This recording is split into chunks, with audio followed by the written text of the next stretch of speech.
त्यावेळी ह्या वर्षी एक नवीन प्रयोग करायचा विचार आहे. एक 15-20 फूट म्हणजे एक 8 फूट 8 ते 10 फुटाची एक दोन झाडं आहेत काय. हं. तर पावसाळ्यात आपलं कशाची झाडावर कशाची आंब्याची कशाची आंब्याची आंब्याची हां, हां, हां, आंब्याची. हां, हां. तर त्या झाडावर पाऊस पडल्यानंतर बऱ्यापैकी शेवाळ धरतं. हं. त्यानंतर प्रकाश संश्लेषण क्रिया जराशी मंदावते. जर ह्या झाडांविषयी आपण जर रूप म्हणजे वरती आपण प्लास्टिकचं काहीतरी अंतरलं म्हणजे आंबे पण लवकर यावे यासाठी नैसर्गिक काय उपाय करतात म्हणजे माझ्या डोक्यात आहे खरं की म्हणजे वर आंबे लवकर आहेत मग नैसर्गिक उपाय काही नसतो.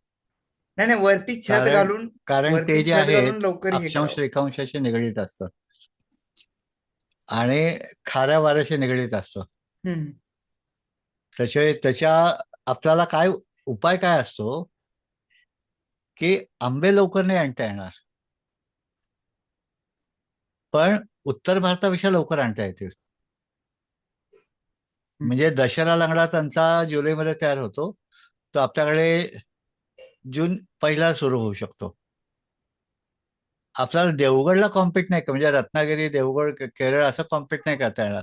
कारण खालनं वारे, समुद्राचे वारे, पावसाचे वारे जसे वरती येतात, तसं तसं पाऊस पुढे जातो. तसाच आंब्याचा मोहर पण खालनं वरती येतो. तसे त्या खालनं वरती जर मोहर येणार असेल तर आपल्याला वरचा मोहर आधी आणता येईल. हम्म. जे उत्तर भारतातल्या व्हरायटी आपल्याला आणता येतील. आपल्या व्हरायटी नाही आणता येणार लवकर. म्हणजे आपल्यानंतर बलसाडला आंबा चालू होतो. तो बलसाड हापूसच आहे. हा हा. त्याच्यात आपल्याला आपल्या जाती नाही आणता येणार, पण त्या जाती आणता येतील. कारण शेवटी काय माहितीये का, माणूस खाताना आंबा जो खातो तो लहानपणी खाल्लेला आंबा खातो. हा बरं. तसे किती आपण हापूस एखाद्या उत्तर भारतीयाला दिला तर म्हणतो ठीक था, दशहरा लंगडा बढिया होता है. त्याच्या आता मुंबईमध्ये ग्राहक कोण आहे किंवा महाराष्ट्रात अख्ख्या देशभर ग्राहक कोण आहे जास्त, तो उत्तर भारतीय आहेत. त्यांना आवडणारा आंबा कुठला, तर दशहरा लंगडा, चौसा. चौस. गुजरातचा आवडणारा कुठला, केशर. केश. महाराष्ट्रानं आवडणारा कुठला, हापूस पायरी. तर ते हापूस पायरी देवगडचे लवकर येतात, आपले उशिरा येतात. मग आपण हापूस पायरी म्हणून व्यवसाय करायचा का उत्तर भारतातला आंबा लावून तो व्यवसाय करायचा, आपण ठरवायचं. आपल्या जे जाती आहेत, जे गोवे म्हणजे आपल्या जाती आल्या त्या पातळ सालीच्या आहेत आणि त्याला फ्रूट फ्लाय लगेच लागते. होय. त्याचे आपला आंबा जूनमध्ये खराब होतो फ्रूट फ्लायमुळे. पण उत्तर भारतातले आंबे आहेत, दशहरा लंगडा किंवा त्याच्यापासून तयार झालेले मल्लिका, आम्रपाली वगैरे, हम्म. त्याला फ्रूट फ्लाय तेवढी लागत नाही जेवढी हापूसला लागते. त्याचे फ्रूट फ्लाय ला पण ताण सहन करण्याची क्षमता, पावसामध्ये भिजले तर आपले आंबे चॉकलेटी होतात, ते नाही होत. त्याचे आता आपल्याला व्यवसाय म्हणून करायचा असेल तर आपल्याला जात बदलणं आवश्यक आहे. आणि खाण्यासाठी करायचं असेल तर आपण सगळ्या जाती लावू आपल्यासाठी.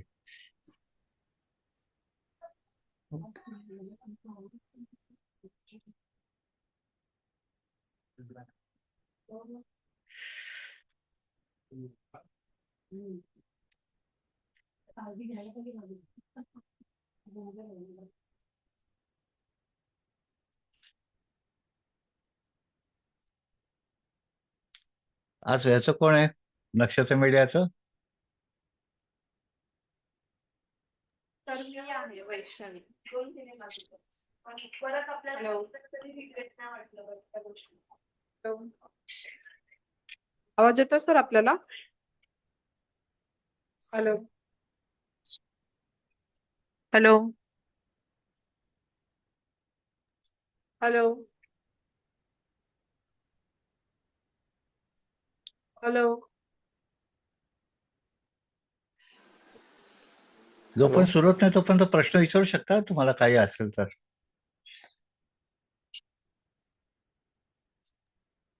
काका माझा एक प्रश्न आहे.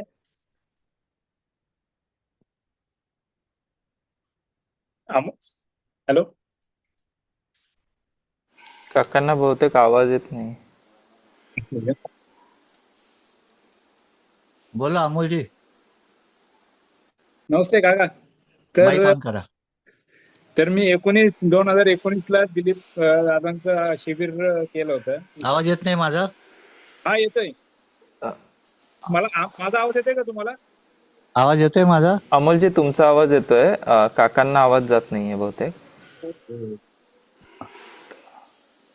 काका तुम्हाला येतो आवाज? आला आता. बोला. तर मी निसर्गायन शिबिर केलं होतं दिलीप दादांचं, बर.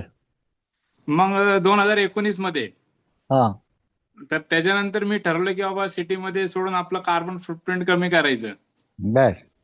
तर आता मी 1-2 वर्षामध्ये मी पूर्णपणे सिटी सोडून मी गावामध्ये जमीन घेऊन मी तिकडं स्थायिक व्हायचं चाललंय, आणि मग युट्यूबच्या माध्यमातून तुमची ओळख झाली. बर. तर माझा प्रश्न असा आहे की मला कमीत कमी वीज वापरून माझ्या गरजा सगळे भागवता येतील का? मला वीज वापरायचीच नाहीये, थोडी वापरायची आहे वाटलं गरज जिकडे आहे तिथं. तर मला व्यवसाय वगैरे दृष्टिकोन नाहीये माझा, तर किमान मला माझे फळं भाज्या माझे स्वतः पिकवता आले पाहिजे, कार्बन फुटप्रिंट कमी करता करता. तर असं शक्य होऊ शकतं का? कशासाठी पाहिजे? प्रश्न असा आहे की महाराष्ट्रात म्हणजे तुमच्याकडे जिथे जागा घेणार आहात हा. तिथे तिथे कॅनॉलने पाणी येणार असेल पाटाने, हा. तर तुम्हाला हा. वीज नसेल तरी चालेल. आणि तुम्ही फक्त पावसावर आणि थंडीमध्ये काय घेता येऊ शकतं? काय उन्हाळ्यामध्ये काय केलं काय तरी चालतं असं? तुम्हाला जर वर्षभर जगायचं असेल शेतावर, हा. तर शेतावरती वर्षभर जगण्यासाठी आपल्याला गाई, बकऱ्या, कोंबड्या हे ठेवायला लागेल आणि त्याच्यासोबत त्याला पाणी लागेल. गोबर गॅस करायचं म्हणजे पाणी लागेल. मला जगण्यासाठी दररोज जितकी माणसं गुणिले 200 लिटर पाणी लागेल बरोबर. मला स्वतःला, आणि माझ्या भाजीसाठी दररोज 200 लिटर पाणी लागेल. तर हे पाणी आपण विहिरीतनं काढू शकत नाही हाताने. तर मला किमान पाणी लागेलच, आणि ते पाणी जे आहे ते ठिबकने किंवा तुषार सिंचनाने आपण कमी वापरू शकू, म्हणजे वीज कमी वापरू शकू. पण पाण्यासाठी वीज लागेलच. नाहीतर मग आपल्याला पाटाचं पाणी येतंय डोंगरातनं किंवा धरणाचं पाणी येतं, अशा जागी जागा घ्यायला लागेल. कारण मला जर शेतावरती जगून उत्पन्न घ्यायचं असेल शेतातनं आणि जगण्याचं असेल, तर मला वर्षभर तिथे उत्पादन घेता आलं पाहिजे. म्हणजे माझ्या किमान गरजा ज्या आहेत त्या भाजीपाल्याच्या, त्या शेतातनं पाणी असल्याशिवाय होणारच नाहीत. तृणधान्य होतील, कडधान्य होतील, पण फळं सुद्धा होतील एक वेळेस, पण सगळी नाही होणार. कारण जमिनीमध्ये काय झालंय की आपल्या भूगर्भातली पाण्याची पातळी आता 50 फूट, 100 फूट, 200 फूट खाली गेल्या. पूर्वी जेव्हा 10 फुटावर होते तेव्हा हे शक्य होतं. त्या जमिनीची अंगची ओल जी आहे ते रात्री केशाकर्षणाने वरती येत होती. हो. आता 100 फुटावर गेल्यानंतर केशाकर्षणाने वरती येणार नाही ना, नाही. म्हणून वीज लागेल. आणि ते करत असताना तुमचं कुटुंब किती आहे याचा विचार करून साधारण 20 गुंठ्यापासून पुढे 1 एकर पर्यंत जागा लागेल. 4 जणांचं कुटुंब आहे. 5 एकर जागा, 4 एकर मध्ये जंगल असं रॉ ठेवायचा माझा विचार आहे. Very good. आणि स्वतःसाठी आपण ठेवायचं राखीव. मस्त मस्त, खूपच छान. आणि आपल्याकडे 9 गाय आहेत. हा. शेणामध्ये आपण काम करतोय सध्या. कुठेशी आहे तुमचं गाव? येवलेवाडी, पुण्यामध्ये गावच नाहीये मला. असू दे, तुम्ही जिथे जागा घेतली. त्यामुळे मला शेण, विहीर, वाडा खूप आवडतं. विहीर दिसली की मी उडीच मारतो त्याच्यामध्ये डायरेक्ट. हम्म. हा. काय असतं, एक एक गणित असतं. दात असतात त्याचे चणे नसतात, आणि चणे असतात त्याचे दात नसतात. 5 गुंठे जागा घेतली आता पुण्यामध्ये येवलेवाडीला. तिकडे जुनं गावासारखंच घर बांधलंय शेणाने लिंपून वगैरे. तिकडे 9 गाय आहेत, 9 कोंबड्या, 4 कुत्री आहेत. हा हा हा, छान छान, एकदम चांगलं वाटतं. चांगलंय. बेस्ट लक. पुण्यामध्ये टी शर्ट प्रिंटिंगचा माझा व्यवसाय आहे. आता 2 वर्षात तो सगळं पॅकअप करायचा किंवा AI मोडला टाकायचं आणि मग गावाकडे शिफ्ट व्हायचंय. तर मला तेच उन्हाळ्यामध्ये शेती नाही केलं तर चालणार नाही का? फक्त हिवाळा, पावसाळा चालेल. आणि 2च सीझन करायचे. नाही नाही, चालेल ना, चालणार नाही असं नाही. पण आपल्याला जे काही अन्न लागतं त्यातलं गरजा कमी करू ना. अन्न उन्हाळ्यामध्ये मला नको ते पाण्यावाले काय खायला. मी नाही, पण काहीतरी ताजं खाईन. भाजी खाल ना. हो. मग भाजी, वांग्याला पाणी लागेल, भेंडीला पाणी लागेल. हो. मग उन्हाळ्यामध्ये फळं जास्त येतात, मी ऐकलं होतं असं. फळं जास्त येतात, पण फळं सुरायला 8 वर्ष लागतील, 7 वर्ष लागतील. आणि अच्छा. आणि उन्हाळ्यातली फळं किती आहेत? वर्षभर मिळणारे फळ म्हणजे पपई आणि केळी, बरोबर. आणि केळीला पाणी लागेल. हं. येस. वर्षभर जे फळ आहे ते सोडून जर हंगामी फळं असेल तर उन्हाळी आपल्याला फळं आहेत, आंबा, फणस, काजू, जांभूळ, करवंद, हं, ह्याला नारळ, ह्याला पाणी लागेल ना. बरोबर. निदान 6 वर्ष पाणी लागेल, नंतर नसेल तरी चालेल. कारण झाडाच्या वाढीमध्ये कुपोषण नाही झालं पाहिजे त्याचं. बरोबर.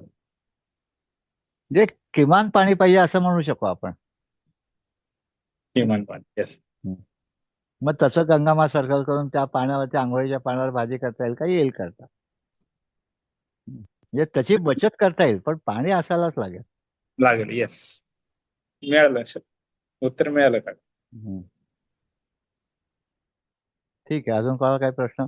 बरं, आपण सुरू करायच्या आधी म्हणजे सुरू झालंच आहे असं म्हणूया, की ह्या प्रश्नोत्तराचा जो कार्यक्रम आहे, तो कार्यक्रमामध्ये पर्यावरण आणि शेती आणि ते नैसर्गिक शेती, रासायनिक नाही, याच्या संबंधित प्रश्न विचारावे.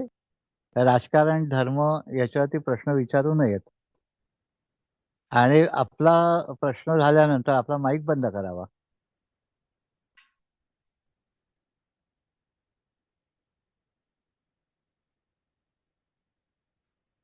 तुमच्या चॅट बॉक्समध्ये तुम्ही प्रश्न टाका, म्हणजे नक्षत्र मीडियाचे कोण असेल ते प्रश्न विचारतील.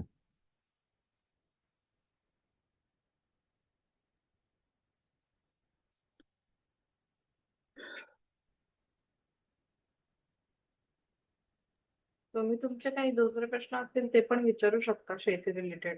हां, आणि शक्यतो व्हिडिओ ऑन करा. जसा अमोलने व्हिडिओ ऑन केल्यानंतर त्यांचा चेहरा मला दिसला.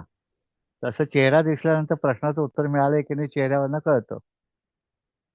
काही ज्यांना व्हिडिओ ऑन करायचा नाही त्यांनी प्रश्न विचारू नका.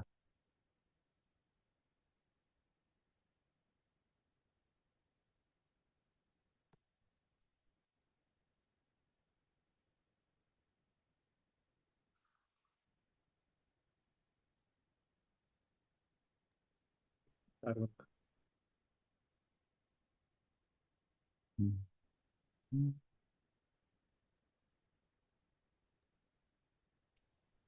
सर, मी संजय साखरे. मला एक प्रश्न आहे. विचारा. सर, आता आंब्याला मोहर येतोय. हां. तर पाणी, काही जण म्हणतात की पाणी बंद करायचं आणि जेव्हा फळ येतील तेव्हा परत चालू करायचं, का पाणी दर 1 किंवा 2 आठवड्यांनी द्यायचं? पाणी द्यायचं का नाही द्यायचं जमिनीवरती अवलंबून असतं. तुमच्या जमिनीत पाणी कशी आहे आणि तुमच्या विभागामध्ये पाण्याची पातळी जमिनीमध्ये किती खाली आहे आणि तुमच्या मातीमध्ये ऑर्गॅनिक मॅटर किती आहे. जर माझ्या मातीमध्ये ऑर्गॅनिक मॅटर 1 असेल हं. आणि माझ्याकडे बोरचं किंवा विहिरीचं पाणी 40 फुटावर असेल आणि काळी जमीन असेल तर पाणी देण्याची गरज नाही. पण ओके.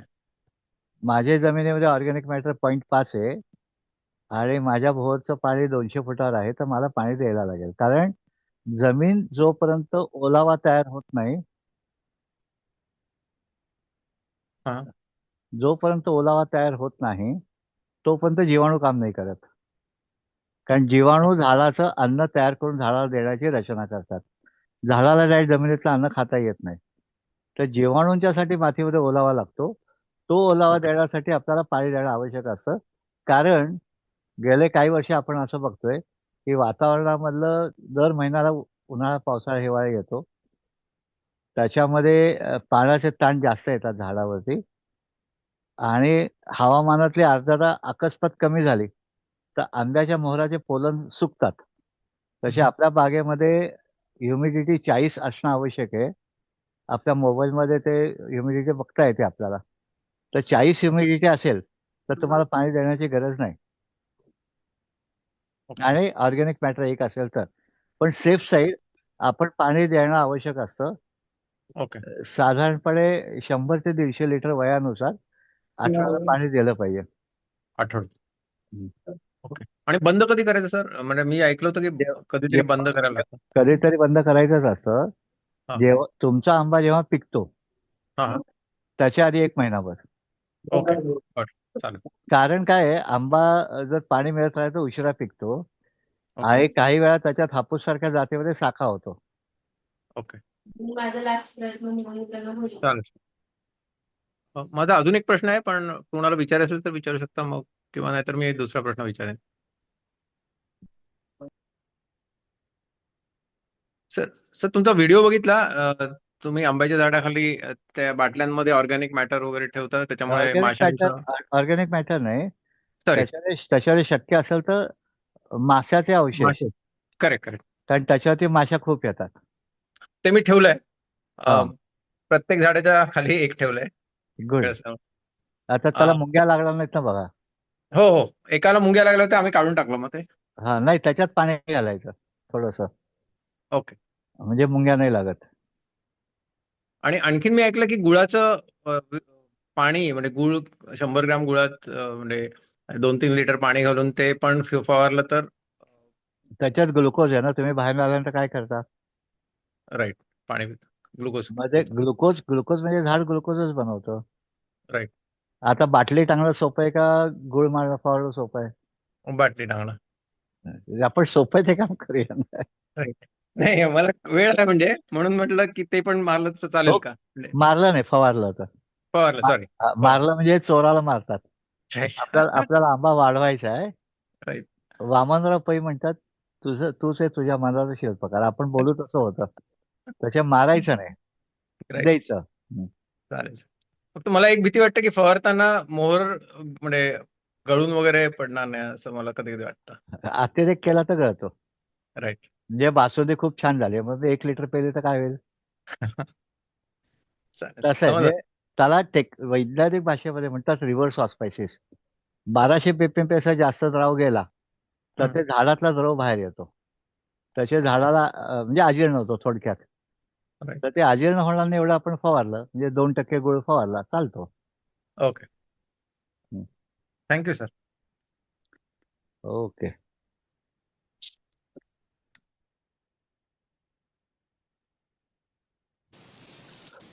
नमस्कार आबा, वर्धमान बोलतो. बोला. रिपीट क्वेश्चन आहे. मी सिंधुदुर्गामध्ये शेरपे या गावात आमची जमीन आहे.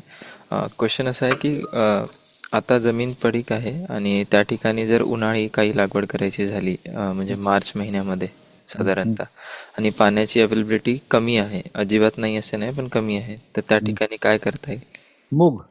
मूग सुरुवातीला. हा, मूग आणि पालेभाजी घरापुरती.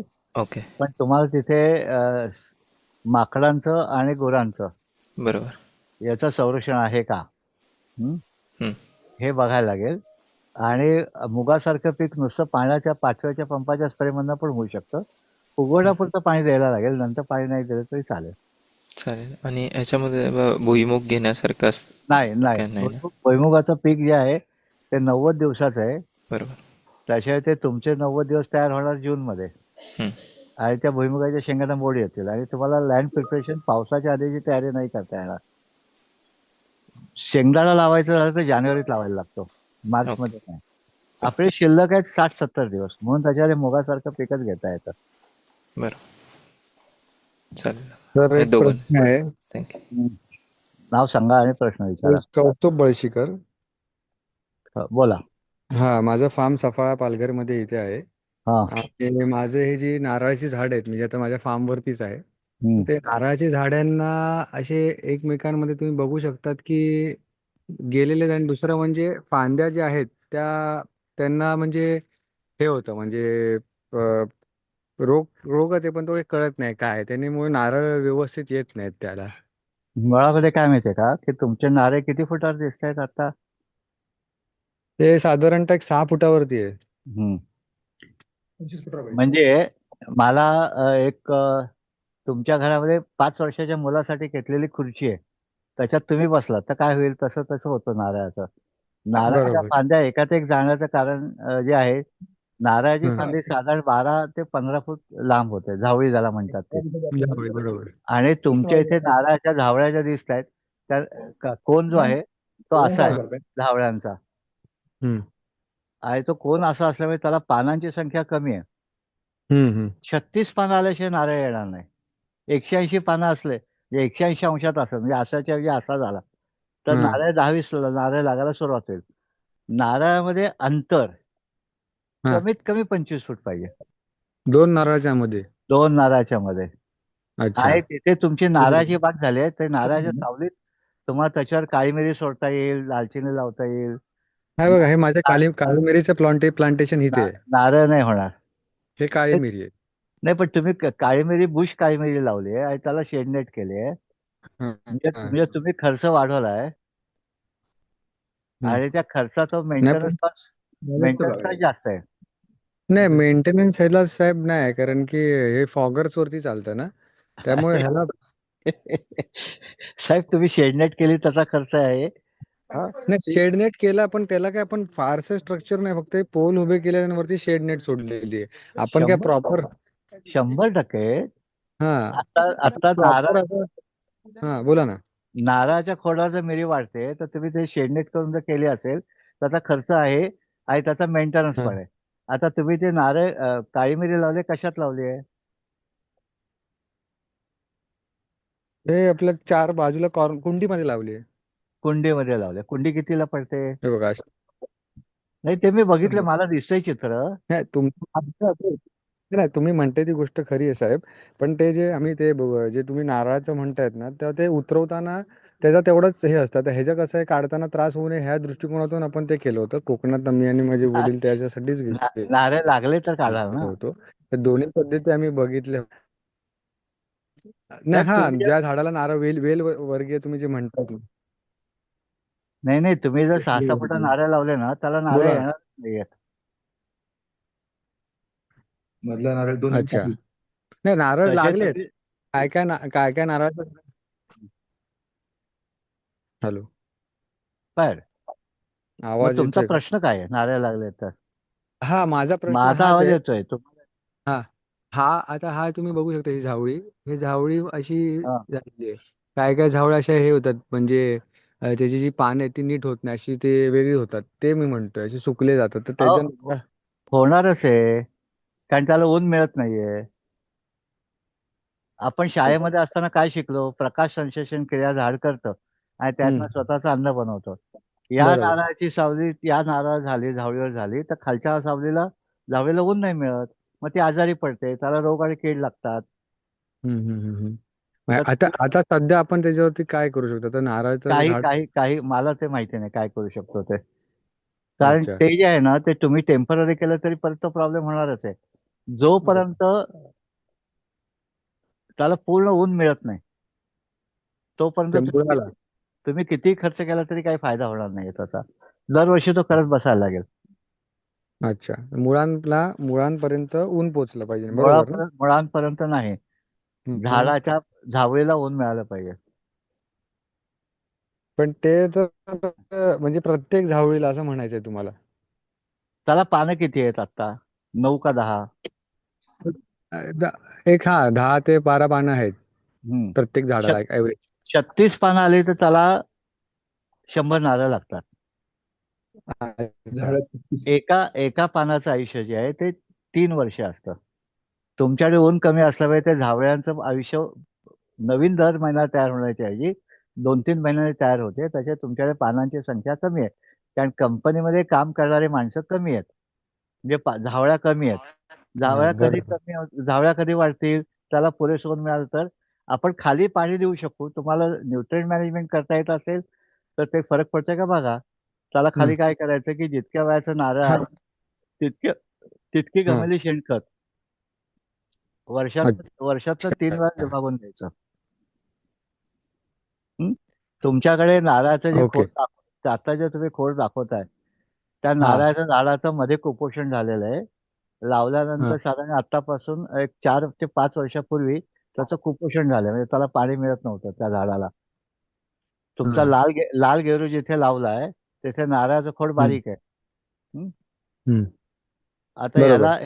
हे नारळाची पेंड जी आले ना, त्या पेंडीमध्ये 50 मादी फुलं असतात आणि दर महिन्याला एक पेंड येणं अपेक्षित असतं. तर तुमची पेंड हम्म. 3 महिन्याने किंवा 4 महिन्याने एक पेंड येते. आता तुम्ही खाली जे शेणखत दिलं, तर शेणखताच्या हम्म, बरोबर तुम्ही खालची जागा फार स्वच्छ केलेली आहे आणि तिथे खाली हम्म, काही कुरणारं काही नाहीये. तर हम्म. त्याच्यामध्ये प्रत्येक झाडाला साधारण वर्षभराने विभागून प्रत्येक वेळेस पाव किलो कडुनिंबाची पेंड आणि पाव किलो हळदीचा चुरा म्हणजे बोनबेल आणि एक गमेलं शेणखत असं किमान दर 3 महिन्याने एकदा द्या. आज काम सुरू केल्यानंतर साधारणपणे 21 महिन्याने नारळ सुधारायला सुरुवात होते. अच्छा, मला जरा एकदा परत सांगा. शेणखत 1 गमेला शेणखत, हा 1 गमेला, 100 ग्रॅम कडुनिंबाची पेंड, 100 ग्रॅम बोन मील, ते काय असतं? हाडाचा चुरा, कसला चुरा? हाड कॅल्शियम. हार बोन. हार हा, कसली हार? कोणाची माणसाची मिळतं, माणसाची पण चालतात. नाही पण ते भेटतात कुठे बाजारात? अरे दुकानामध्ये बोनमील विकत मिळतं. अच्छा, बोनवेल. हा, बोन मिल, बोन म्हणजे हाड. ओके बरं. ओके ओके, लक्षात झालं. हे दर 4 महिन्याने एकदा. ओके, शेणखत 1 गमेला, 100 ग्राम कडुनिंब पेंड आणि 100 ग्राम बोनमील हा, दर माणसाला कळतं आपल्याला काय महिन्यातून पाहिजे. एकदा म्हणजे यांच्या मुळाची पावसा- गंमत घ्यायची आपल्याला, बरोबर? पावसाच्या आधी एकदा, पाऊस झाल्यावर एकदा हा, आणि आणि संक्रांतीला एकदा. दर महिन्यात असते. म्हणजे ओके, 4 आणि ते म्हणजे 4 जे आपले जे आपला स्टेटस असायचं ना, स्टेटस सकाळी पहिला स्टेटस यांचं बघतो मी. गुड मॉर्निंगचा जे असतो. आपलं जरा बाकीच्याने माईक बंद कराल का त्यांचे? कोणतरी बोलतंय. मिलिंद काटलेची माहिती. मिलिंदजी, तुमचा माईक बंद करा. Okay, thank you. हा, बोला.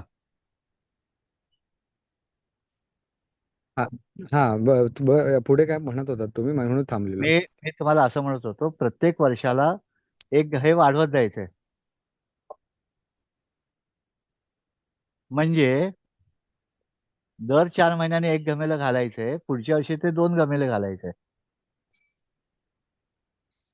जसं झाड वाढत जाईल, तुम्ही लहान असताना किती खात होता आणि आता किती खाता, अच्छा, आणि तसं तुमच्या नारळाच्या झावळ्या तुम्ही ओढून काढताय, कापून टाकताय. पण आता हे झाडांची म्हणजे वायू जी आहे, नाही कापूनच टाकतो ना. नाही, पण कापता का ते फोडून, झाले अच्छा फोडून नाही आपला हे रेंजचा प्रॉब्लेम आहे. नारळाची झावळी वरनं खाली पडली पाहिजे. हा, ही जी हा, पडली ना, कुठे ना झावळी ओके. पडली तुमची? हा, झावळ्या कुठे आहेत तुमच्या नाही नारळाच्या? झावळी पडलेल्या नाहीत, कुठे नाही पडली. मग झावळ्या गेल्या कुठे? आकाशात? नाही पडल्या नाही, हे आहेत आकाश, हे वरती ते झाडावरतीच आहेत. सुकलेल्या झावळ्या कुठे गेल्या? चिकूची सुकलेली पानं सुकलेल्या कुठे नाही, गेली? सुकलेलं हा ती बाहेर दुसरीकडे ठेवले. म्हणजे ते तिथे जागेवर खत होणार होतं, ते पण तुम्ही दिलं नाहीत, नवीन काही घातलं नाहीत, आणि नारळ लागत नाहीत असं म्हणताय. त्याला ऊन नाही, त्याला अन्न नाही, अन्न तयार करण्याची रचना नाही, आणि तयार नाही झालं तर नारळ कसे लागतील? तुम्ही शिकून घ्या. तुम्ही चांगला हौशेने करताय, पण तुम्हाला नॉलेज कमी पडतंय. ते नॉलेज नाही, वाढवून घ्या. त्यासाठी तुमचं मार्गदर्शन त्यासाठीच घेण्यासाठीच हे आणि केलेलं आहे. अतिशय योग्य तुम्ही सांगत आहात, आणि त्या गोष्टी पण बरोबर आहे. आणि हे जे आंबे आहेत, आता आंब्यांना पण आम्ही फवारणी करतो, पण आंब्यांसाठी दुसरा प्रश्न असा होता की समजा त्यांचं आता जे येणार जे सीझन आहे, त्या सीझन मध्ये कीड मुक्त आंबे येण्यासाठी आपल्याला त्याचं काय खत पाणी दिलं पाहिजे? आंबे किती अंतरावर आहेत? आंब्यांचं आपलं हे किती फुटांचं अंतर आहे? ते 12 फुटाचं का 15 फुटाचं आहे? ओके, 2 फुटामध्ये. 12 का 15 फूट तुम्हाला कन्फर्म नाहीये? हा, आणि त्याच्यामध्ये आम्ही दुसरी झाडं लावली होती. आपली जशी रामफळ, सीताफळ, पेरू, असं 2 आंब्यामध्ये लावले होते. म्हणजे तुम्ही तुमच्या झाडांची लावायची हौस केली, त्याच्यातनं उत्पादन मिळेल ही अपेक्षा ठेवली नाहीत.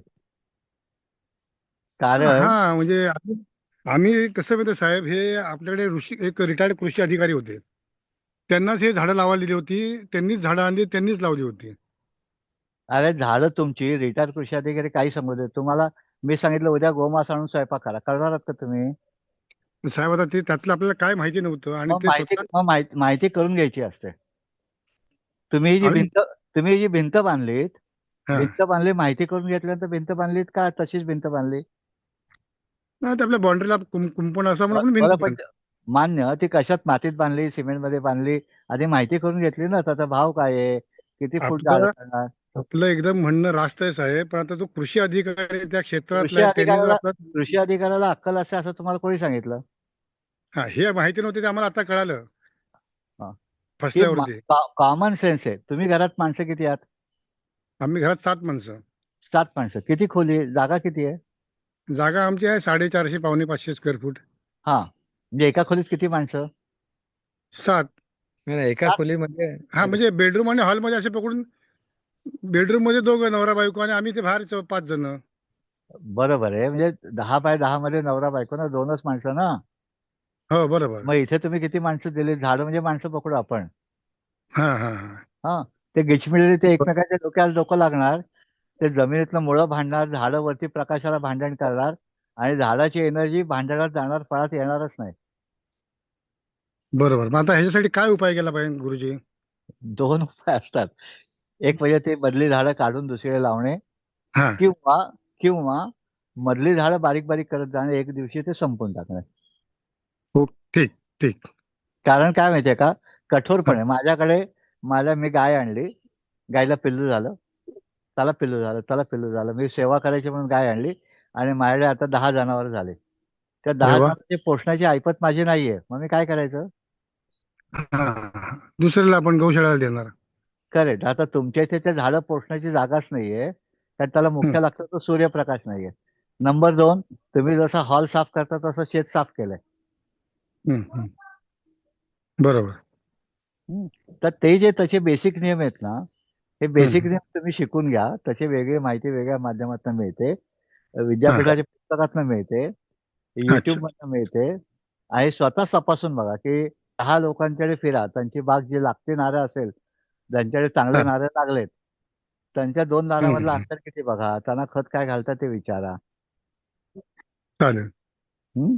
चालेल म्हणजे चालेल. तुमचा बोला. कृषी अधिकारी चुकीचा होता असं नाही म्हणत मी, की हा. तुम्ही त्याला सांगितलं असेल मला एवढी झाडं लावायची आहेत. त्याने नाही नाही बिचारा नाही नाही. आम्ही त्यांना सांगितलं आमचं एवढं क्षेत्र आहे, आम्हाला हां. एवढी झाडं लावायची आहेत, किती लावू शकतो, किती अंतरावर लावली पाहिजेत. एक आपण त्यांना बेसिक विचारलं. एक बेसिक नियम लक्षात ठेवा. हा मोठं झाड जे आहे, म्हणजे जे 50 वर्ष जगतं, त्याला हा. कमीत कमी 25 बाय 25, खरं म्हणजे 30 फूट बाय 30 फूट. जे हम्म, हम्म, 20 वर्ष जगतं, त्याला 15 फूट हम्म. बाय 15 फूट. आणि जे 2 अच्छा. किंवा 3च वर्ष जगतं, पपई आणि केळी, त्याला 7 फूट बाय हम्म. 7 एवढं अंतर पाहिजे. आणि त्याच्यामध्ये तुमच्या ह्याच्यामध्ये अजून एक मला असं दिसतंय, की 2 नारळाच्या मध्ये काही आंबे आहेत, आणि त्या नारळाने त्याच्या आंब्यावरती नाही सावली नाही, पडते. नारळाची झाड आहेत. हा मग हा. तिथे ज्याला ऊन नारळ. पाहिजे त्याला ऊन मिळत नाहीये ना साहेब, असं काय करतायत तुम्ही? बरोबर बरोबर, तुमचं म्हणणं अतिशय रास्त आहे. आम्ही हा. नारळाची झाडे आहेत ती भिंतीला जागा सोडून लावलीत, आणि परत 10 फूट जागा सोडून पाहिजे अशी लावलीत. पण ही गोष्ट खरी आहे की सगळे ते वरती मिक्स झालेले आहेत, आणि खाली मुळं पण भांडत असेल, ही गोष्ट पण खरी आहे, तुमचं म्हणणं नाही, खरं आहे. पण मुळं तुम्ही आता भांडत अनुभव आपला मुळं त्याला वर्ष नाही तुमची. नाही नाही नाही, मुळं भांडत नाहीत, हा कारण त्या प्रत्येक मुळ वेगळं जेवण जेवतं. हा हा हा. भांडण प्रकाशाला वरती आहे. ओके ओके ओके, मग त्याच्यासाठी तुम्ही सांगितल्याप्रमाणे मी उपाय करतो आता. बरोबर, प्रयत्न करा. ओके, आणि नक्की. आधी आधी हे जे आहे, झाडाने पाडलेले अवशेष जे आहेत, ते तिथेच तुकडे करून काढून टाका. अच्छा. कारण तुम्हाला भीती वाटत असेल म्हणून तुम्ही जागा साफ केलेली आहे. हा, भीती वाटण्यापेक्षा स्वच्छ असावी असं मला नेहमी वाटतं. नाही, मान्य कारण ना, पण भरपूर. झाडाची रचना मुळात अशी आहे, हम्म. की झाडाने पानं गाळली, ते जमीन झाकून टाकली, जमिनीतला ओलावा टिकला, त्याच्यावर एक गांडळं वाढली, आणि त्या पानांचं कुजून त्याने खत केलं. आता हे मी सगळं बाहेर नेलं, स्वच्छ पाहिजे म्हणून. आता मला खत आणून घालायला लागेल, तेही तुम्ही टाकलं नाहीये. म्हणजे झाडाने स्वतःची पोषणाची रचना केली, ती तुम्ही ब्रेक केली. नाही, मग खत तुम्हाला आपण टाकलेलं आहे. तुम्ही तुम्ही खत काय टाकलं साहेब? अख्ख्या मध्ये तुमचा आवाज कट होतोय. हं? ठीक आहे, पुढचा प्रश्न. हा हा. तुमची रेंज जेव्हा येईल तेव्हा तुम्ही फोन करा. तुमचा आवाज कट होतोय. ठीक आहे. झाड. वैष्णवी पुढचा प्रश्न घे. ठीक. काका, आपल्याला एक कमेंट आली होती की शेतामध्ये गांडुळांचं प्रमाण कसं वाढवू शकतो? गांडुळांचं प्रमाण वाढवण्याचे खूप महत्वाचे काम हे काय 3 गोष्टी आहेत. एक म्हणजे जर शक्य असेल सुरुवातीला तर शेणखत घालणे, त्याच्यानंतर लाकडाचा भुसा किंवा लाकडाचा चुरा करणे शेजारनी तो टाकणे. या लाकडाचं आणि शेणखतातनं गांडुळे वाढू शकतात. जमिनीवरती मल्चिंग असलं पाहिजे आणि जमिनीत ओलावा टिकला पाहिजे. ताजं शेण काला जरी करून टाकला आहे त्याच्यावरती काही मल्चिंग टाकलं तर गांडोळी येतात. गांडोळं आणायला लागत नाहीत, गांडोळी येतात. जसं घरामध्ये साखर पडली की मुंगी येते, तसं खाली खायला मिळालं की गांडोळे येतात. फक्त त्याला गांडोळाला ओलावा पाहिजे आणि ऊन नाही पडलं पाहिजे त्याच्यावर, म्हणून नाहीतर त्याला पक्षी खातील आणि मुंग्या खातील, याची काळजी घ्यायला पाहिजे. सोपं आहे गांडोळ तयार करणं. ठीक आहे काका. नेक्स्ट कोणाला काही प्रश्न विचारायचा? तर तुमचा माईक ऑन करा. मिलिंदजी माईक ऑन करून मग प्रश्न विचारा. हा विचारा. परत माईक बंद झाला साहेब तुमचा.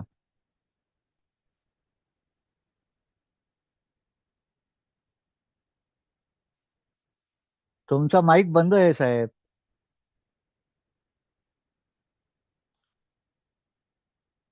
पुढे दुसऱ्या कोणाला, कारण मिलिंदजींना माईक ऑन नाही करता येते.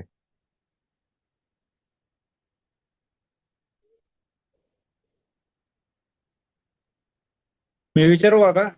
विचारा ना. माईक ऑन तर मी आता हॅलो. ठीक आहे मिलिंदजी बोला, ऑन झाला तुमचा माईक, बोला. हा सर, मी कडधान्य लावलेलं आहे, वाल, चवळी, मूग, हरभरे वगैरे लावलेलं कुठे आहे. कुठे कुठे? अलिबाग, अलिबाग सर, अलिबाग. बर. हा, तर त्याला आता पाणी देण्याची आवश्यकता आहे का? तुम्ही दररोज साधारण जेवता? फुलावर आली. तुम्ही दररोज जेवता का? जेवतो ना. खाता पण का? हा, हा. चहा पाणी किती वेळा घेता? चहा एक वेळ. हा, त्याला लावल्यापासून काय केलं? नाही, मुळात जागेमध्ये ओल चांगला होता, ओल, त्यामुळे आतापर्यंत पाणी नाही दिलेलं, व्यवस्थित आहे. तेव्हा होतं, आता आहे का? हा. नाही, आता ओल कमी, म्हणजे विषय हा, कमी नाहीच म्हणत. झाडाला पाण्याची गरज झाड सांगतं. म्हणजे तुम्ही काय करा, तुम्ही शेतामध्ये सकाळी उठून जा, सकाळी सूर्योदयाच्या हा, आधी, आणि हा. झाडाची पानं जर टवटवीत असली तर पाणी हा, देण्याची गरज नाही. आणि झाडाची बरं, पानं अशी मलूल झाली असली अशी तर पाणी देण्याची गरज आहे. बरं, हं? चालेल. जर तुम्ही पाणी दिलं तर हा, कडधान्याचं उत्पादन वाढेल आणि दाणा मोठा हा. होईल. पाणी नाही दिलं बरं. तर दाणे बारीक राहतील आणि उत्पादन कमी येईल. आणि त्याच्यावर कीड येत असेल तर काय करावं लागेल? राख टाका, हा, राख चावून चालेल, टाका. चालेल, चालेल. जास्त जवळ ठीक आहे. झाला असेल, जास्त जवळ झाला असेल तर मावा नावाची कीड येते.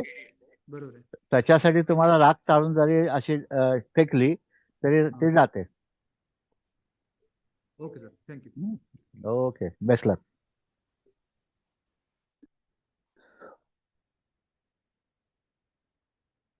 Next question please.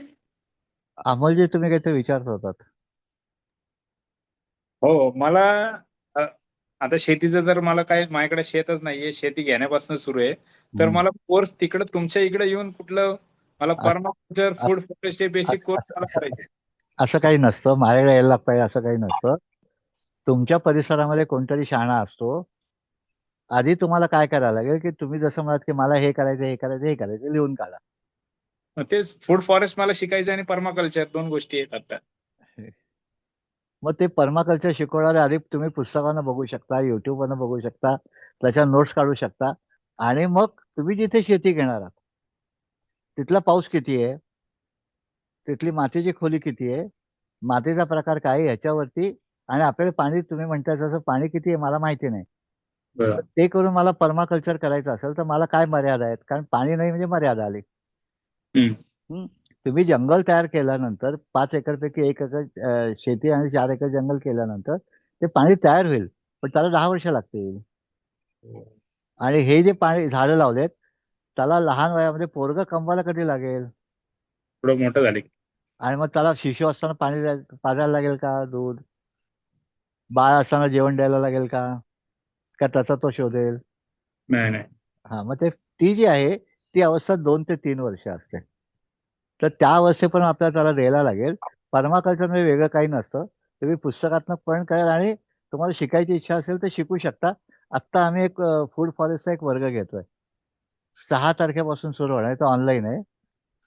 दर शुक्रवारी 6 ते 8 असे 6 शुक्रवार आहे. ते तुम्ही तुमच्या इथे बसून करू शकता वर्ग.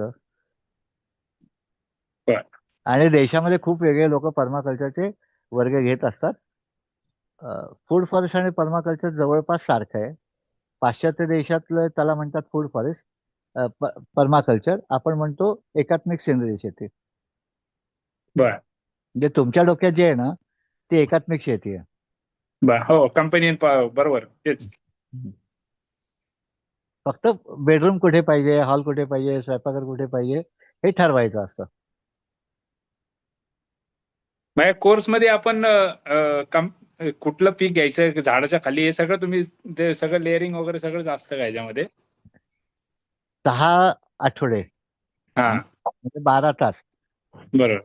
आता शेतीचं जे प्रशिक्षण आहे, हा बीएससी ऍग्री 4 वर्ष, हो हॉर्टिकल्चर 4 वर्ष, हो फॉरेस्ट्री 2 वर्ष, अॅनिमल हजबंडरी 2 वर्ष, हे सगळे मिळून झाले 12 वर्ष. हो. ते 12 वर्षात होईल का? मला नाही होणार. म्हणजे मला तरी शिकवायला मला अडचण येईल की एवढं कसं सांगू. 12 वर्षाचा अभ्यासक्रम बडबडलं तरी होणार नाही 12 तासात बडबडून. बरोबर. समजायची गोष्ट बाजूला ठेवू आपण. तर मला जेवायचं कसं शिकलो मी, डाव्या हाताने की उजव्या हाताने. तिखट काय असतं, मीठ काय असतं, तेल काय असतं हे मला कळलं. एवढं त्याच्यानं शिक्षण होऊ शकतं. बेस्ट, तेवढंच पाहिजे. डन. ठीक आहे. हो. ओके, पुढे. धन्यवाद.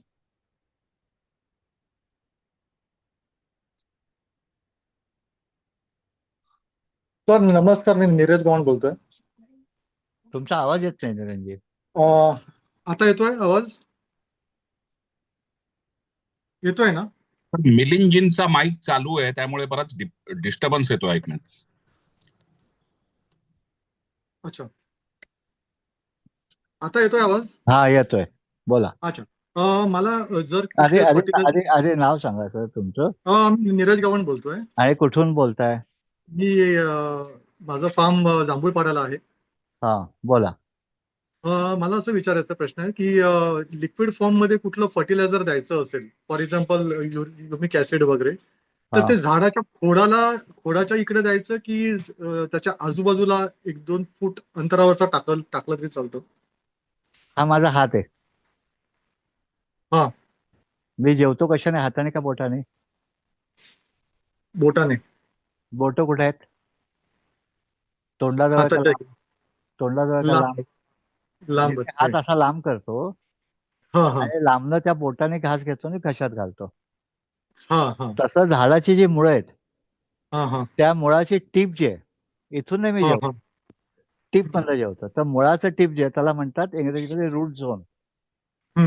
रूट झोन हा दुपारी जिथे सावली पडते झाडाची त्याच्या आतमध्ये 1 फुटावरती अन्न घेणारी मुळं असतात.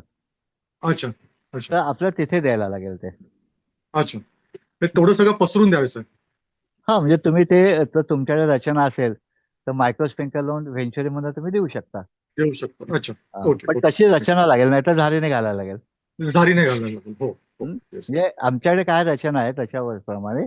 किंवा मी अच्छा. पाटाने पाणी देणार असेल तर पाटाने पाणी देताना एक मागे ड्रम ठेवीन, त्या ड्रम मध्ये हा ते युमिक ऍसिड सोडीन आणि त्याचा हा कॉक उडीन आणि पाण्यावरच्या पुढे पुढे जात राहील. हा हा ऑप्शन ओके आपल्याकडे खूप असतात. तुमच्याकडे खूप काय असतं. साधन आहे हा ओके ओके, त्याच्यावरती असतं ते. आणि थँक्यू सर. आणि युमिक ऍसिड द्यायला पाहिजे असं नाहीये. कुठल्याही प्राण्याचं मूत्र तुम्ही गोळा करून दिलं तरी चालतं. ओके ओके, कारण त्याच्यामध्ये अमोनिया असतो. ते 2% द्यायचं ना, फ्रेश असेल तर? 2%. फ्रेश असो जुना असो 2%. फ्रेश मध्ये अमोनिया असतो आणि जुन्यामध्ये फंगिसाइड असतं. फंगिसाइड असतं. हो, ओके, थँक्यू सर. ओके. हे बाबा कुठे गेला?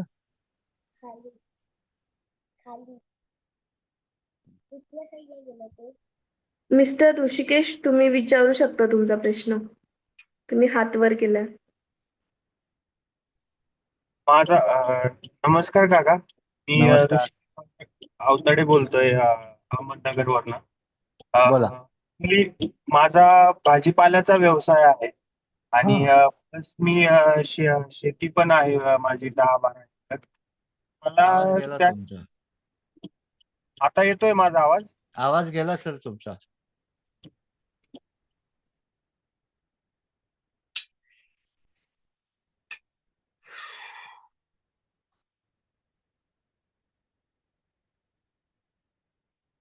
साक्षी पुढचा प्रश्न घे. त्यांचा ते मोबाईलमध्ये वाहनात आहेत, त्यांची रेंज गेले.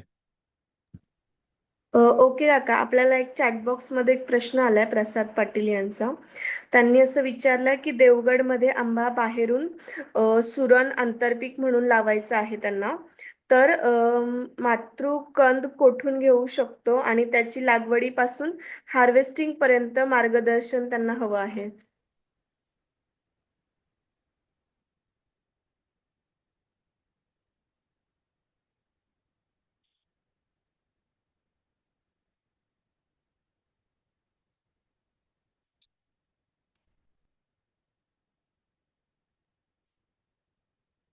हॅलो, कोणाला प्रश्न नाही आहेत का?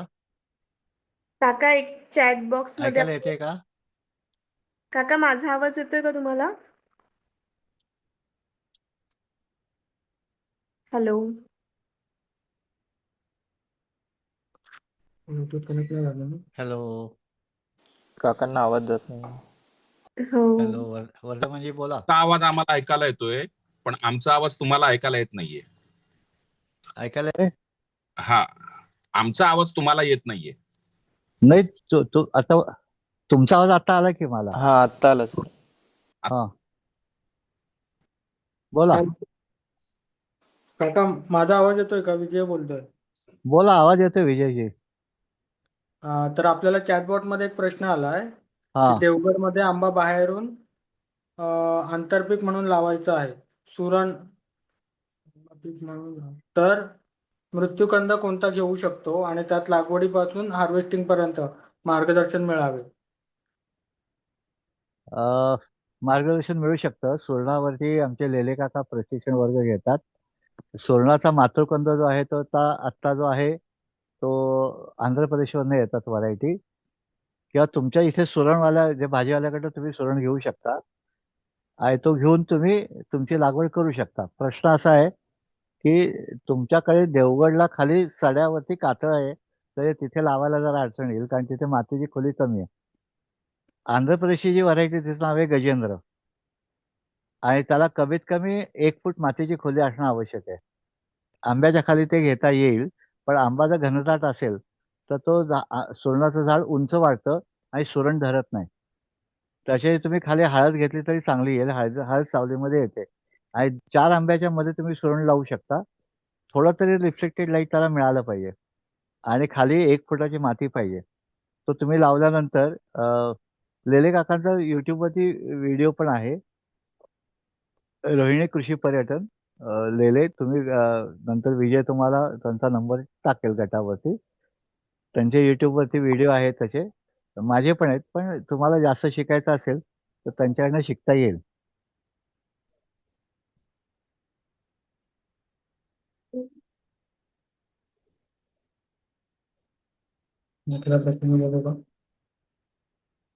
Next question please. Sir, Mittal बोलतीये. बोला. गाडीत आहे. नमस्कार सर. नमस्कार. सर, स्ट्रॉबेरी आपण ज्या लावल्या आहेत आता, तर त्या हा. थोड्या आंबट आहेत. तर त्याच्यासाठी आता काही करू शकणार का? नाही, स्ट्रॉबेरीची व्हरायटी जी आहे ना, हा. ती जर तुम्ही स्वीट चार्ली घेते असेल तर गोड येते, नाहीतर ज्या मोठ्या व्हरायटी आहेत त्या आंबट असतात. आणि त्याच्यामध्ये तापमान हा खूप प्लस पॉइंट असतो. तो तापमान तुमच्या इथे वडगावला तापमान महाबळेश्वर एवढं नसतं. त्याचे म्हणजे तिथे आधी होतं, आता या महिन्यात तर गरम झालंय खूप. नाही, गरम झालं की आंबटपणा वाढतो. अच्छा, कारण त्याच्यामुळे जास्त आंबट झालेत का ते? हो हो हो हो. अच्छा. तुमच्या आधी जर गोड येत होते आणि आता आंबट येतात म्हणजे तापमानाचं व्हेरिएशन जे आहे ना ते तुम्ही थोडं अजून हा. लावायला पाहिजे, कारण ऑलरेडी फेब्रुवारी आला. तर तुमचं फ्लॉवरिंग डिसेंबर नाही, आणि ते आधी काय झालं की आधी पाऊस जास्त होता ना यावेळेला, डिसेंबर पर्यंत तर पाऊसच होता, हा नोव्हेंबर एंड पर्यंत. बरोबर, त्याच्यामुळे लावता नाही आलं आधी.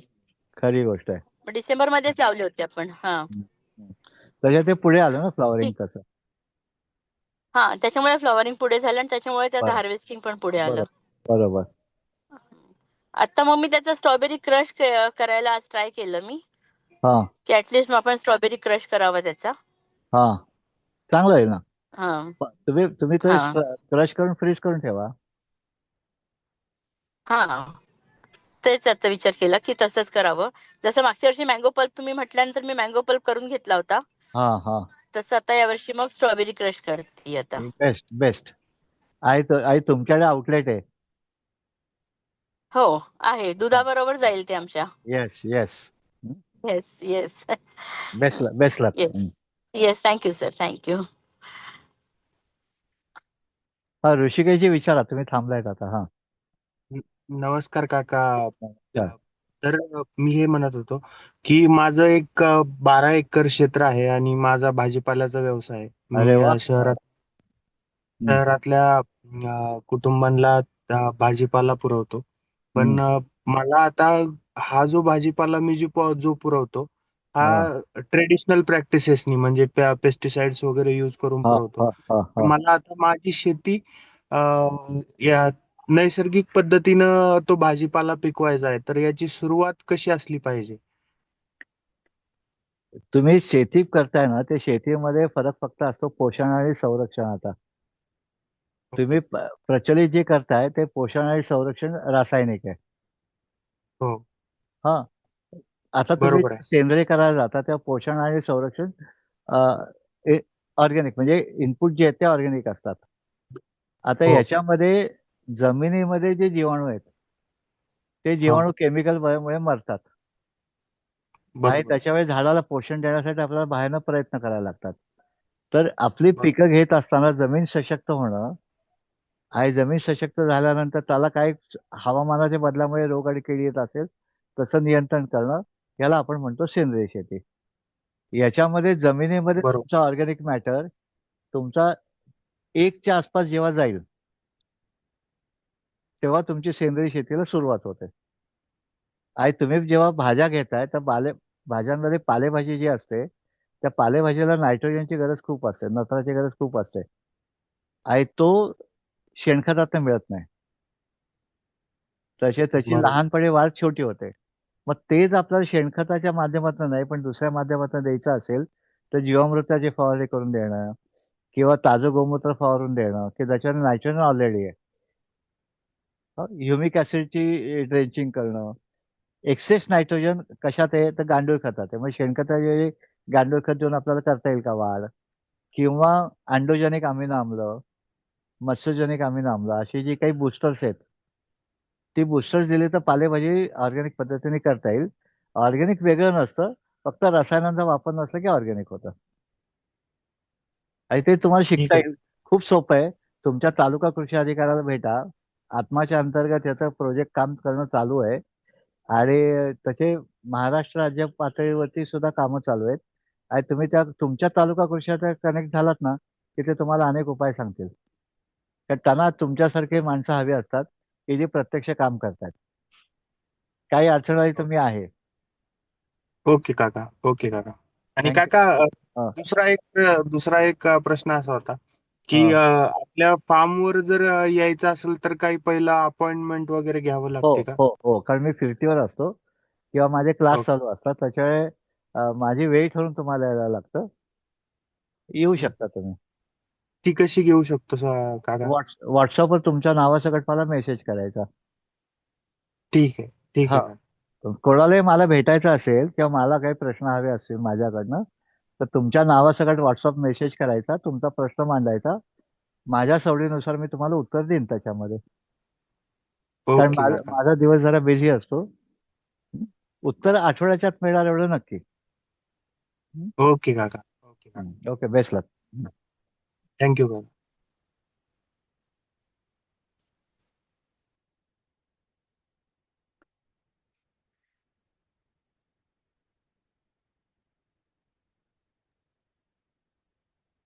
लोक ऐकायला जमा झाले का प्रश्न विचारायला जमा काका झाले? काका मी विचारू शकते का? हो, विचारू शकता ते. नाव हा, सांगायचं मी आता. अनुराधा राणे आहे. हा, तर सध्या मी बँगलोरला राहते मुलीकडे. बर. सॉरी, माझा जरा आवाज बसलाय आज. काय हरकत नाही. हा, तर मला तुम्ही फ्रायडेला जो क्लास चालू होतोय तो एनरोल करणार आहे नाव मी. हा, फुल तर फॉरेस्ट. मला विचारायचं होतं, आमच्या गच्चीत आम्हाला थोडी भाज्या वगैरे लावायच्या आहेत. मी सुरू केलंय थोडं टोमॅटो, कोथिंबीर, मिरची वगैरे लावणं. तर त्याचं प्रशिक्षण ह्या शुक्रवारच्या क्लासमध्ये मिळेल का 6 आठवड्याच्या ह्याच्यामध्ये? नाही, फुल असं. फॉरेस्टची कन्सेप्ट वेगळी आहे, अच्छा. की जे जल जंगल जमीन. आता तुमच्याकडे जल करता येईल का, जंगल करता येईल का? ती ती माझी कोकणामध्ये आहे छोटीशी जागा. मग तिथे करता येईल.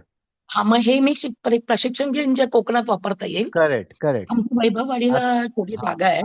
आता जे आपण कुंडी भाजीपाला करतो ना, तुम्ही हा. आता गच्चीवरती भाजीपाला करताय, तर भाजीपालाचा प्रशिक्षण वर्ग वेगळा असतो. अच्छा, तर तो नंतर करते मी. भाजीपाल्यामध्ये वेलभाजी, कंदभाजी, फळभाजी, पालेभाजी असे वेगळे प्रकार असतात. त्याचं प्रशिक्षण वेगळं असतं. ते तुम्हाला करून तुमच्या गच्चीतली भाजी चांगली करता येईल. पण ओके ओके, आता ठीक जो आहे. तो विषय आहे तो जल जंगल जमीन चांगली करून आपली शेती आणि आपण आरोग्य चांगलं कसं ठेवू, हा विषय आहे तो. माझी वैभववाडीला माझं सासर आहे तिकडे. घराच्या आजूबाजूला 25 गुंठे जागा आहे. खूप आहे. हा, तर ते इकडे झाडं लावली आहे. तर मला हे प्रशिक्षण घ्यायचंय की मी पुढे माझी जी मधली जागा आहे त्यात काय करू शकते वगैरे. जरूर जरूर करू शकता. तर मी हे घेते प्रशिक्षण आणि मग चालेल. परत जेव्हा क्लास असेल ठीक आहे, भाज्या फोडणीला ते करेन मी. चालेल. Best luck. Thank you sir. Okay, good day.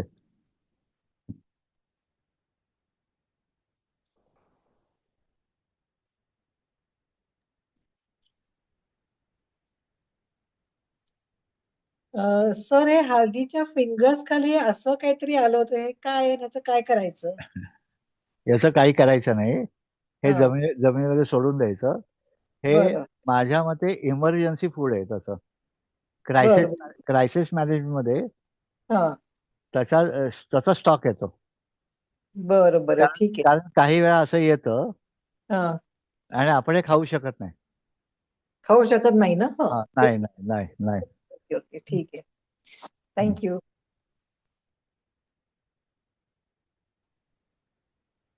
Hello, नमस्कार.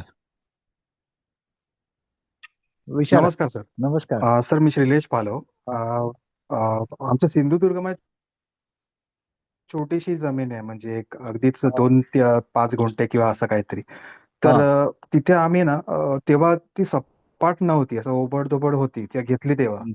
तर आता तर तेव्हा ना त्यांनी जे लावणारा होता ना, त्यांनी नारळाची आणि सुपारीची आणि केळीची वगैरे असं जवळ-जवळ लावलेत झाडे एकदम. तर ती ट्रान्सप्लांट करू शकतो का आपण, म्हणजे किती वय तर त्याच्यावर समजा, कारण तुम्ही मगाशी एकाने प्रश्न विचारला. नाही, तुमचं वय, त्या झाडाचं वय काय किती, म्हणताय सर?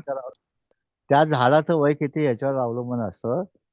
आता झाडाचं साधारण 2-2.5 वर्ष आहे. 2-2.5 वर्ष. 2-2.5 वर्ष असेल तर ट्रान्सप्लांट करता येतं. नारळ आणि सुपारी करता येतं.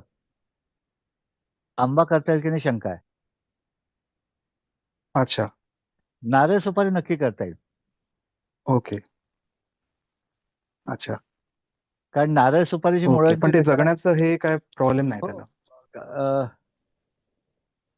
जगण्याची शक्यता 90% असते. तुम्ही कधी ट्रान्सफर करताय आणि कशा पद्धतीने करताय, अच्छा. म्हणजे ओके. ते एक प्रकारचं ऑपरेशन आहे ते. तर ऑपरेशन करत असताना मुळांना जास्त धक्का लागला आणि लावताना उशीर झाला तर मुळं सगळं मरतात. म्हणून आधी आपण खड्डा घेऊन ठेवायचा. याचा खड्डा अच्छा. Okay okay. नीट काढून जर लावलं तर काही अडचणी येत नाही. हा.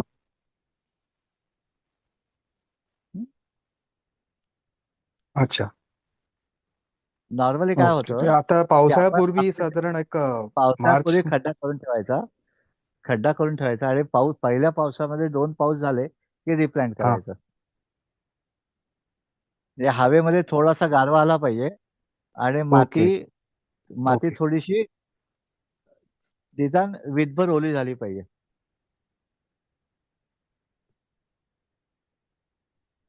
अच्छा. ओके. होऊ शकतं. चालेल, तसं करून बघतो आम्ही. हो, आणि लावताना थँक्यू. सुपारीमध्ये सुपारीमध्ये 8 फूट थँक्यू बाय 8 सर. फूट अंतर पाहिजे आणि नारळामध्ये 25 फूट कमीत कमी पाहिजे. अच्छा हम्म. अच्छा अच्छा. Thank you sir. थँक्यू. ओके.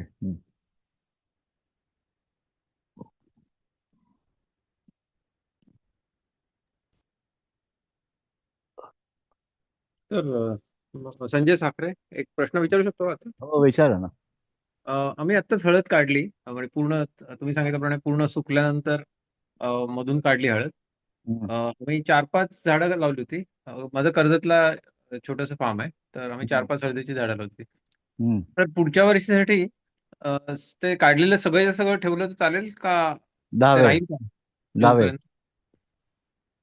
हळदीचा एक मध्ये मातृकंद असतो हो, आणि असे कुड्या म्हणतात त्याला, कुड्या येतात आणि त्याला बरोबर. पेरासारखे भाग असतात.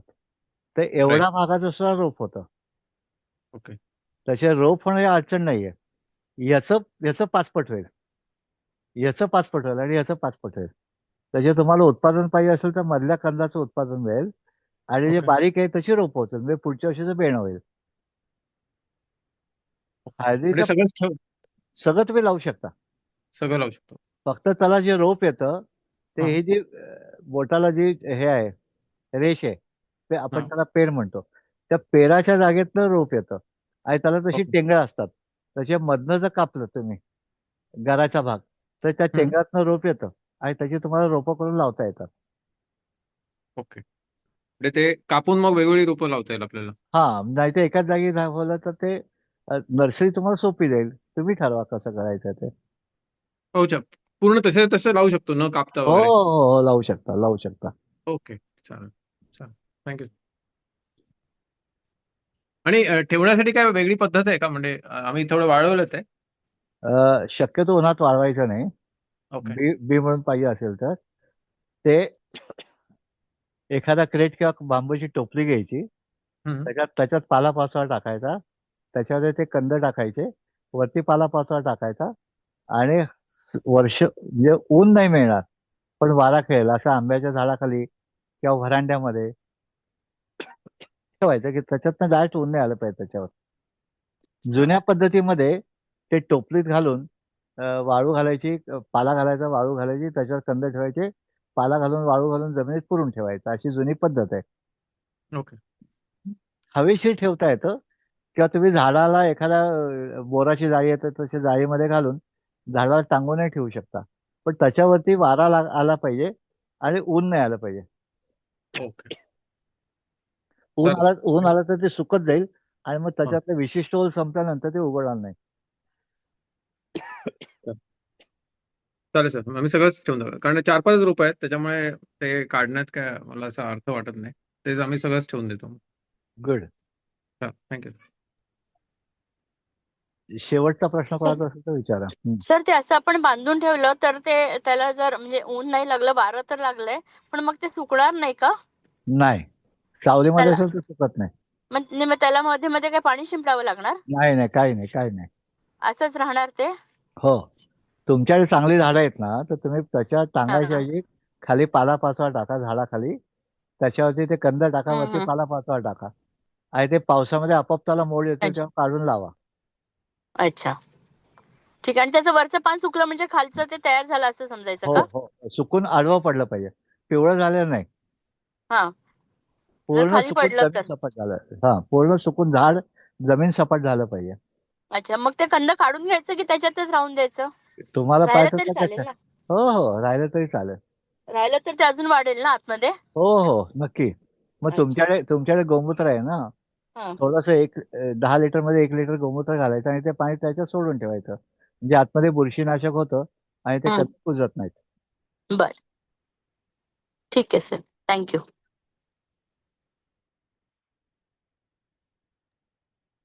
सर एक सॉरी प्रश्न सर. होता. हा, विचारा. मी म्हणत होतो जे आंब्याची म्हणजे झाड आहेत त्यांना चांगला मोहर आलाय तर ते जे संगोपन अजून कसं चांगलं करू शकतो जेणेकरून चांगलं. खाली पाणी द्यायचं हम्म. आणि किडीचं नियंत्रण करायचं, म्हणजे मध्ये ज्याला मोहर आला नसेल अशा फांद्या कापून टाकायच्या, म्हणजे मध्ये वारं खेळलं पाहिजे.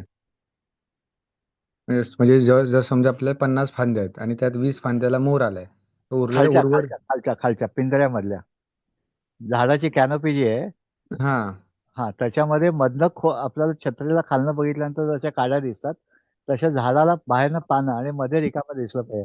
त्याला म्हणतात सेंटर पिलर ओपनिंग मेथड. तर ते मधल्या फांद्या बारीक बारीक फांद्या ज्या असेल त्या उन्हात नसलेल्या, ज्याच्यावर ऊन पडत नाही, त्या कापल्या बर की ते खात बसतात अन्न. हम्म, हम्म, हम्म. ज्याच्यावर ऊन पडत नाही ते त्याला पालवी आणि त्याला मोहर येतो. म्हणजे सावलीत ते अन्न बाहेरच्याने बनवलं अन्न खाते, त्याच्या झाडाला अन्न कमी पडलं तर ते फळ गाळतं. अच्छा, आणि दुसरं संगोपन म्हणजे त्याला खत पाणी काय अजून तुमच्या पाणी पाणी पाणी आता खत द्यायची गरज नाहीये, पाणी देणे. पाणी म्हणजे साधारण एक दिवसाने 8 100 100 लिटर आठवड्याला. एका झाडाला? हो. झाड अच्छा, किती आहे? झाड केवढं आहे? झाड साधारणतः एक 15 फूट असेल. हा म्हणजे मोठं आहे ना. 15 हा फूट म्हणजे कमीत कमी 5 वर्षाचं झालं. बरोबर. हा मग 5 वर्षात तेवढं पाणी लागतं. कारण त्याचं मूळ जे आहे त्याचं मूळ भिजलं पाहिजे सगळं, म्हणजे पण झाडाचं ते ठिबक सिंचन आपण दिलेलं आहे आणि आपण ठिबक सिंचनाला त्याला साधारण 2 ते 3 तास ते ठिबक चालू ठेवतो, पण आता ते समजणार कसं 100 लिटर आहे? नाही, ते ते तुमचं चुकीचं आहे. कारण त्याला लहान बाळाला चमच्याने पाणी पाजतात तसं तुम्ही ते झाड मोठं आहे तरी चमच्याने पाणी पाजताय. तसं नाही चालणार. त्याला मायक्रो स्प्रिंकलर लावायला लागतील हम्म. किंवा आळं खोदून प्रवाही पाणी द्यायला लागेल. पण ते कसं द्यायचं पाणी 100 लिटर? तर फॉर एक्झाम्पल आता आपण एक ड्रम भरला, बाजूला ठेवला. एक ड्रम 200 लिटरचा आहे ना. बरोबर, 200 लिटरचा एक ड्रम आहे. हा तर तो 200 लिटरचा ड्रम असेल तर त्याला बाजूला आळं करून त्याच्यामध्ये मग 100 अर्धा अर्धा, सगळं एकदम ओतायला लागेल. पण ते मग चिखल होऊन जाणार. चिखल कसा होईल? तुमची झाडाच्या खाली मुळं जे आहेत ती पोकळ असली पाहिजेत. नाही, मी तुम्हाला दाखवलं ना, मी आता तो व्हिडिओ दाखवला ना जो नारळाचा, त्याच्याच ज्या बाजूला मी जी आंब्याची झाडं लावली आहेत ती अशा टेकडीवरती बांधली आहेत. म्हणजे असं मी काय केलेलं आहे, एक हाईट केली आहे आणि खाली जमीन आहे. मग ते ते हे होऊन जाईल ना, माती पण वाहून जाईल आणि ते सगळंच गडबड होऊन जाईल. मग ते तुम्हाला ज्या पद्धतीने द्यायचं त्या पद्धतीने द्या. मग तुम्ही समजा ठिबक तुमचा 4 लिटरचा आहे हा आणि बरोबर. त्याला समजा 2 ठिबक आहेत म्हणजे 8 लिटर झालं. हम्म. हं. तर मग ते 8 लिटरचे ऐवजी आपल्याला 8 लिटर दररोज 2 तास दररोज द्या. 100 लिटर एकदम देऊच नका आठवड्याला. अच्छा, म्हणजे रोजचं मी किती देऊ तुम्ही ते सांगा, म्हणजे मला एव्हरेज कॅल्क्युलेट करताय. 2 तास 2 तास. रोजचे 2 तास पाणी ठेवायचं चालू. हो हो. आणि आणि असं कॅल्क्युलेशन केलं ड्रमने तर रोजचे 100 लिटर. रोजचे नाही, आठवड्याचे. आठवड्याचे 100 लिटर. ओके, हा. ठीक आहे.